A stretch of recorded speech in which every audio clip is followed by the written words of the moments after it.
ইষ্টপ্রাণ দাদা ও মায়েদের প্রত্যেককেই জানাই আমার আনন্দিত জয়গুরু। আশা করি আপনারা ঠাকুরের দয়ায় বেশ ভালো আছেন।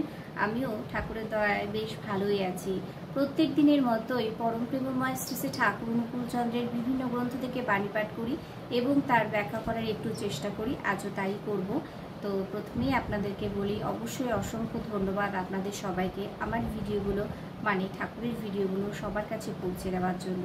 এবং আরেকটা অনুরোধ রাখি আপনাদের কাছে, ভিডিওটা কেউ স্কিপ করবেন না, প্লিজ একটু শুনবেন এবং সঠিক হচ্ছে কিনা সেটাও কিন্তু কমেন্টসে জানাবেন। সবাই কিন্তু অনেকেই অসংখ্য মানুষই কমেন্টস করেন, খুব ভালো কমেন্টস করেন এবং শেয়ারও করেন এবং সবাই জয়গুরুই কমেন্টসে লেখেন। ঠিক হচ্ছে কিনা সেটাও কিন্তু একটু অবশ্যই জানাবেন।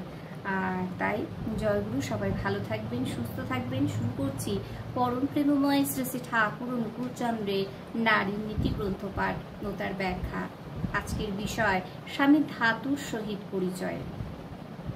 তোমার স্বামী তোমাকে পছন্দ করিলেও তাহার ধাতু অবস্থা ও প্রয়োজনের সহিত যদি পরিচিত না থাকো, যদি বোধ না করো, তিনি তোমার সহিত আলাপ আলোচনা, যুক্তি ও মীমাংসা হইতে নিরাশ হইবেন।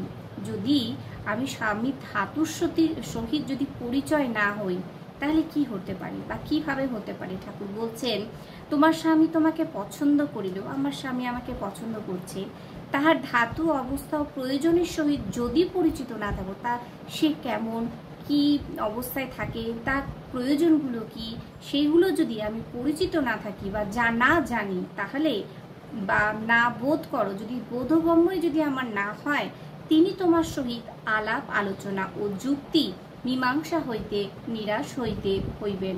কারণ তার মধ্যে যে আলাপ থাকে বা আলোচনা থাকে বা যুক্তি পরামর্শ থাকে বা মীমাংসা থাকে, সেইগুলো থেকে কিন্তু তিনি নিরাশ হইবেন। কারণ একটাই কথা, যে তুমি তাহার ধাতুর সহিত কখনো পরিচয় নাই, তাকে মানে তার বোধ, তার অবস্থা, তার ধাতু, তার কি চায় কি না চায়, সেই জিনিসটা সম্বন্ধে তুমি কিছু জানোই না। তাই কি যদি না জানো, তাহলে সে কেমন করে তার আলাপ আলোচনা যুক্তি দিয়ে তাকে কিছু বলবে? কিছু বলতেই পারবে না। তখন কি হবে? তখন তোমার স্বামী কিন্তু সেই দিক থেকে নিরাশ হবে।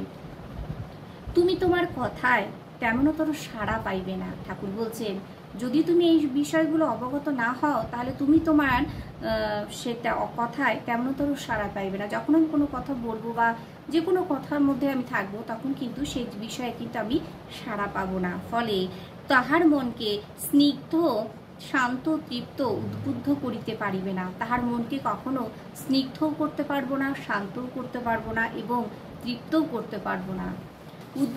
উভয়ে ক্রমাগত ক্ষুণ্ণ হইতে থাকবে। উভয়ে কিন্তু কি হবে? ক্ষুণ্ণ হবে।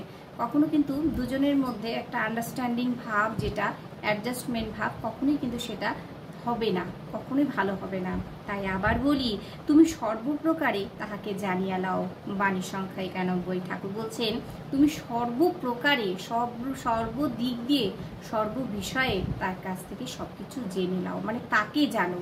তোমার স্বামী কেমন, তোমার স্বামী কীরকম, কি চান কি চান না, সমস্ত কিন্তু জেনে নিতে হবে। জয়গুরু সবাইকে। সবাই ভালো থাকবেন, সুস্থ থাকবেন।